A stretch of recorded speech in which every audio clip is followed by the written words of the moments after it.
नमस्कार। Times of Swaraj के खास कार्यक्रम क्या मोदी इस्तीफा देंगे में आप सबों का स्वागत है। मैं हूं संतोष सिंह। जरा आपको अटपटा लग रहा होगा कि ये संतोष सिंह क्या सवाल कर रहे हैं कि मोदी इस्तीफा देंगे।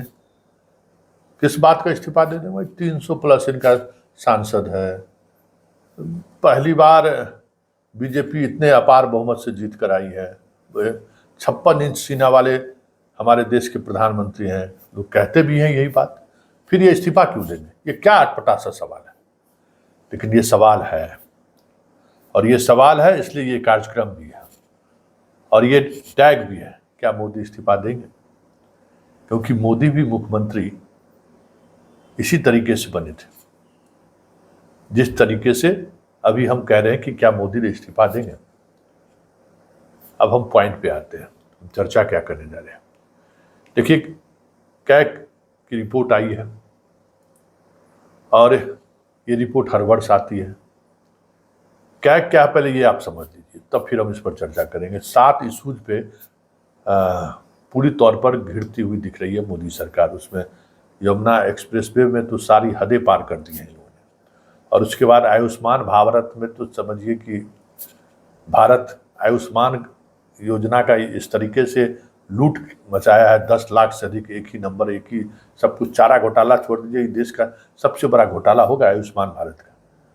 ये आयुष्मान भारत नहीं है, ये घोटाला भारत योजना हो गया। 7 बड़ी प्रोजेक्ट पर, जिन प्रोजेक्टों पर की निगरानी भले ही मंत्रालय के अधीन है, लेकिन हर प्रोजेक्ट की राशि प्रधानमंत्री के द्वारा एक कमेटी है, वो कमेटी स्वीकृत किया है और उसके चेयरमैन प्रधानमंत्री हैं, इसलिए जिम्मेवारी प्रधानमंत्री की तय होती है। ये सवाल हम इसलिए कर रहे हैं कि ये पिछले 72 घंटों से लगातार हर मीडिया में ये खबरें आ रही हैं कि भाई इस तरीके से घोटाला हुआ है, प्रधानमंत्री इस पर चुप क्यों है, मंत्री खामोश क्यों है, बहुत तरह की चीज़ें सामने हैं। लेकिन जरा ये कैग क्या है पहले ये समझ लेते हैं। देखिए, ये एक संवैधानिक संस्था है जिसके हेड ऑफ इंस्टीट्यूशन को राष्ट्रपति नॉमिनेट करते हैं, और इनको जिस तरह के सुप्रीम कोर्ट के जज को जिस तरीके से हटाया जाता है, ठीक उसी तरीके से इनके हटाने की प्रक्रिया है। ये इनकी ड्यूटी है कि सरकार जो खर्च करती है उसका लेखा जोखा करना, और इनकी रिपोर्ट हर वर्ष संसद में पेश होता है। इस वर्ष भी पेश हुआ है। रिपोर्ट तैयार करने के दौरान कैग हर स्टेट में अपनी एक यूनिट है, उसके सरकार की योजनाओं का कहीं कहीं जाकर ये अपना मूल्यांकन करते हैं और फिर ये रिपोर्ट जारी करते हैं। और इसके रिपोर्ट की महत्ता इसलिए है कि ये रिपोर्ट आने के बाद सरकार पर एक अलग तरीके का नैतिक दबाव बनता है। कोई ज़रूरी नहीं है कि इनके रिपोर्ट को सरकार मान ले, ये भी बात कर सकते हैं। सदन में जो है उनकी रिपोर्ट को वो खारिज भी कर सकते हैं, लेकिन एक नैतिकता के आधार पर इनका रिपोर्ट हमेशा महत्व रखा है। 2001 में इसी तरीके से कैग की एक रिपोर्ट आई गुजरात सरकार को लेकर। उस समय केशुभाई पटेल वहाँ के मुख्यमंत्री थे। अपने कुछ दो मित्र के साथ विदेश भ्रमण पर गए थे, 2 मित्र को लेकर चले गए, और वहाँ जो खर्च हुआ वो खर्च सरकार के खर्च में दिखा दिया। बड़ी बबेला मचा और अंततः केशुभाई पटेल को इस्तीफा देना पड़ा उस कैग की रिपोर्ट की वजह से। वाजपेयी जी उनका इस्तीफा ले लिए और नरेंद्र मोदी पहली बार उसी कैग की रिपोर्ट की वजह से गुजरात के मुख्यमंत्री बने। नहीं तो 2001 में वो न मुख्यमंत्री बनते, न 2002 में उस तरीके की चीज़ें सामने आती। फिर आज जहाँ नरेंद्र मोदी हैं वहाँ नरेंद्र मोदी होते या ना होते कहना मुश्किल है, लेकिन कैग ने इन्हें वहाँ तक जरूर पहुँचाया। ये हम इसलिए कह रहे हैं कि एक चीज़ों को गौर करिए। ये सिर्फ मुख्यमंत्री बने कैग रिपोर्ट पे। 2010 में जब विनोद राय कैग के चेयरमैन थे, सीएजी के चेयरमैन थे, तो सीएजी के चेयरमैन कार्य में 2G स्पेक्ट्रम को लेकर उन्होंने बड़ी बड़ी बातें लिखी थी कि कितना बड़ा नुकसान हुआ, और उस वजह से FIR दर्ज हुई, डी राजा को जेल जाना पड़ा, बड़ा बबेला मचा, और वो बबेला इतना बड़ा बवंडर साबित हुआ कि अन्ना जैसे लोग दिल्ली पहुंचे और मनमोहन सरकार के भ्रष्टाचार के खिलाफ लोग सड़क पर उतर आए और वो आंदोलन कांग्रेस की नींव हिलाकर रख दी। मतलब अन्ना आंदोलन के पीछे भी क्या कि वो सीएजी की वो रिपोर्ट थी, जिस रिपोर्ट ने पूरे मनमोहन सरकार के मिस्टर क्लीन वाली छवि को ध्वस्त कर दिया। और वो छवि ऐसी ध्वस्त हुई कि मनमोहन सिंह खुद तो गए ही, कांग्रेस पार्टी के वापसी में पता नहीं अभी कितने वर्ष लगेंगे। 10 वर्ष तो हो ही गए, 2 चुनाव लगातार वो चुनाव हार गए और उसमें अन्ना आंदोलन का बड़ा योगदान था। भ्रष्टाचार को लेकर पूरे देश में एक अलग तरीके का माहौल बना और माहौल इस कदर बना कि हर जगह कांग्रेस के खिलाफ माहौल बनने लगा। हालांकि बाद के दिनों में सुप्रीम कोर्ट तक इस मामले में सुनवाई हुई, सभी अभियुक्त बरी भी हो गए, विनोद राय पर कई तरह के गंभीर आरोप भी लगे। लेकिन इन सब आरोपों के बावजूद भी सीएजी की रिपोर्ट का एक अपना संवैधानिक महत्व है और उस महत्व के आधार पर जिम्मेवारी तय होती है। और कैग ने, मतलब सीएजी ने ये रिपोर्ट जारी किया है, तो हमें लगता है कि प्रधानमंत्री जिस तरीके से भ्रष्टाचार को लेकर बड़ी बड़ी बातें करते हैं, सुनते ही है ना, जब मौका उनको मिलता है लाल किला के प्राचीर से भी वो भ्रष्टाचार की चर्चा कर देते हैं। मतलब कि हमारा लक्ष्य है भ्रष्टाचार मुक्त भारत। तो ये लक्ष्य में खामोशी क्यों है? इस रिपोर्ट के आने के बाद खामोशी क्यों है? क्योंकि कहीं न कहीं बातें तो कुछ है और ऐसी बातें हैं तो फिर खामोश आप क्यों हैं? जरा सुनिए कांग्रेस किस अंदाज में इन पर आरोप लगा रही है। शुरू में करूंगी 7 घोटाले। एक पहला है भारतमाला प्रोजेक्ट से करीब 70-75 हजार किलोमीटर की सड़क बननी थी और इसका पैसा CCA, cabinet committee on economic affairs, जो आर्थिक मामलों की कैबिनेट कमेटी होती है जिसकी अध्यक्षता स्वयं प्रधानमंत्री करते हैं, उन्होंने इसका फंड दिया था। और फंड ही नहीं दिया था, वो इसमें पैसा खर्चा कैसे होता है उसकी निगरानी भी करते हैं। इसमें जो भी टोटल, और इसके हम आपको प्रेस रिलीज में सारे फिगर्स दे रहे हैं, इसमें 15 करोड़ 37 लाख रुपए पर 1 किलोमीटर सड़क बननी थी। इन लोगों ने बढ़ाकर 32 करोड़ 17 लाख कर दिया, दुगने से भी ज्यादा।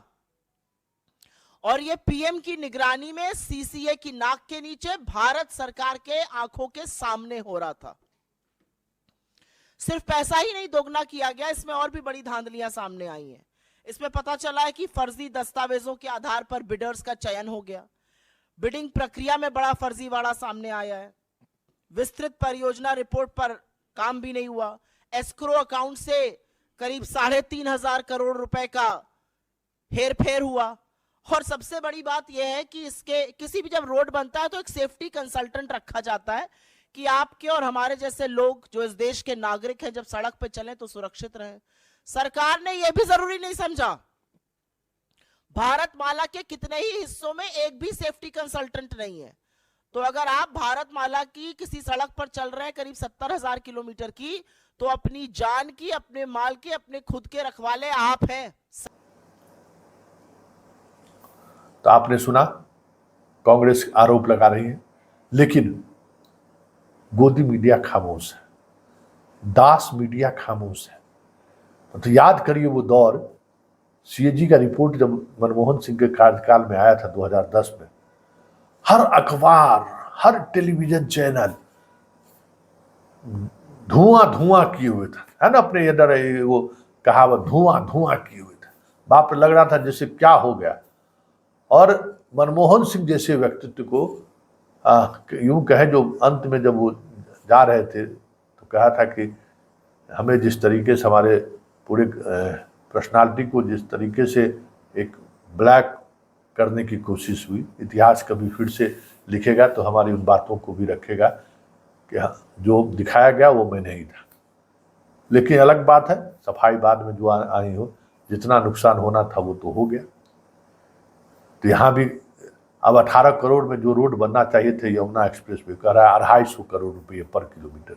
बताइए तो सोना चांदी बिछा देगा रोड पर। 250 रुपये 250 करोड़ कहाँ 18 लाख में पर किलोमीटर रोड बन रहा है। भारत सरकार का जो रोड है NHAI का वो 18 लाख रुपए पर किलोमीटर है, लेकिन यमुना एक्सप्रेसवे में 250 करोड़ रुपया पर किलोमीटर रोड बनाने में खर्च हुआ है। ये बहुत बड़ी बात है। और गडकरी भी खामोश है, मोदी भी चुप्पी साधे हुए हैं। आयुष्मान भारत में लाखों लाख लोग इसकी सुविधा उठा ले। क्या था है आयुष्मान भारत कि भाई उसके जो कार्ड होल्डर हैं, जब आप बीमार पड़िएगा आपका इलाज होगा। आयुष्मान भारत योजना के तहत इंश्योर्ड आप हैं, जो राशि खर्च होगी वो आयुष्मान भारत के तरफ योजना के तहत आपके जहाँ जिस डॉक्टर के यहाँ जिस संस्थान में आप इलाज कराएंगे वहाँ उनके अकाउंट में पैसा चला जाएगा। 10 लाख से अधिक इसी तरीके का फर्जी मरीज बनकर पैसा उठा लिया गया। और एक ही नंबर का जो है सो इस्तेमाल हुआ है इतने बड़े में, जबकि आयुष्मान भारत का लाभ लेने का जो प्रोसेस है उस पूरे प्रोसेस में डिजिटली हर कोई एक दूसरे से जुड़ा हुआ है, डिनाई कर ही नहीं सकता है। स्टेट के कैपिटल से लेके सेंट्रल तक सारे लोग एक दूसरे से जुड़े हुए हैं कि जिनको लाभ मिलना है, जो लाभ ले रहे हैं, जिनको आयुष्मान कार्ड है, सब का एक दूसरे से समन्वय इलेक्ट्रॉनिकली कोऑर्डिनेशन जरूरी है। आधार कार्ड में आपका नाम सही होना चाहिए, आयुष्मान कार्ड में आपका नाम सही होना चाहिए, डेट ऑफ बर्थ से लेके सारी चीज़ें वेरीफाई होती है, तब पैसा रिलीज होता है। कैसे एक ही नंबर पे ये सारी चीज़ें हो गई। 7 ऐसे घोटाले की चर्चा है कैग ने किया बड़े स्तर पर, लेकिन प्रधानमंत्री चुप है। वो प्रधानमंत्री जो कहते हैं कि भ्रष्टाचार को लेकर हम जीरो टॉलरेंस, और अपने अधिकारियों को ये कहने से थकते तक नहीं है कि हम आपके साथ खड़े हैं, सामने वाला कितना भी बड़ा शख्स क्यों ना हो आप कार्रवाई कीजिए, भ्रष्टाचार मुझे मंजूर नहीं है। इस बार तो लाल किला के प्राचीर से उन्होंने कह दिया कि भाई हम भ्रष्टाचारियों को बर्दाश्त नहीं करेंगे, और हमको हराने के लिए जो सारे भ्रष्टाचारी एक हुए हैं उनसे हम अंतिम क्षण तक लड़ेंगे, और इसके लिए आप जनता का सहयोग चाहिए। याद है ना, प्रधानमंत्री लाल किला के प्राचीर से बोले। क्या मतलब है इसका, और क्या कहने का अंदाज रहा है? एक ऐसा व्यक्ति जो हमेशा ये दिखाने की कोशिश किया है कि हम बहुत ईमानदार छवि के व्यक्ति हैं, उनके शासनकाल में कैग अगर इस तरीके से सवाल खड़े कर रहे हैं तो फिर मोदी को तो इस्तीफा देना चाहिए, क्योंकि इसी तरीके की रिपोर्ट के आधार पर वो मुख्यमंत्री बने, इसी तरीके की रिपोर्ट के आधार पर जो पूरे देश में भ्रष्टाचार को लेकर जो एक माहौल बना उसकी वजह से वो प्रधानमंत्री बने। लेकिन रिपोर्ट आने के 72 घंटे के बाद भी प्रधानमंत्री चुप है, गडकरी चुप है, पूरा भारत सरकार खामोश है, विपक्ष लगातार हमला बोल रहा है, प्रेस कॉन्फ्रेंस कर सवाल पे सवाल खड़े कर रही है, कुछ अखबारें इंडियन एक्सप्रेस जैसी अखबार लगातार खबर चला रही हैं, फिर भी सरकार चुप। क्या ये माना जाए कि मोदी जो दावा करते हैं कि भ्रष्टाचार मुक्त हम सरकार देने में सफल रहे हैं, उस दावे की सच्चाई खुलकर सामने आ गई है, इसलिए प्रधानमंत्री खामोश है? या फिर ये माना जाए कि जैसे सुप्रीम कोर्ट के आदेश का कोई मतलब नहीं है, संवैधानिक प्रावधानों का हम खुल्ला उल्लंघन करें, ये हमें अधिकार मिला हो, कुछ इसी मिजाज में सोचने का दम्भ हो, इसलिए हम कैग की रिपोर्ट आई गई, कोई मतलब नहीं है? ये भी एक समझदारी हो सकती है। तो यही समझदारी की चर्चा हम बार बार करते रहते हैं कि मोदी है तो मुमकिन है।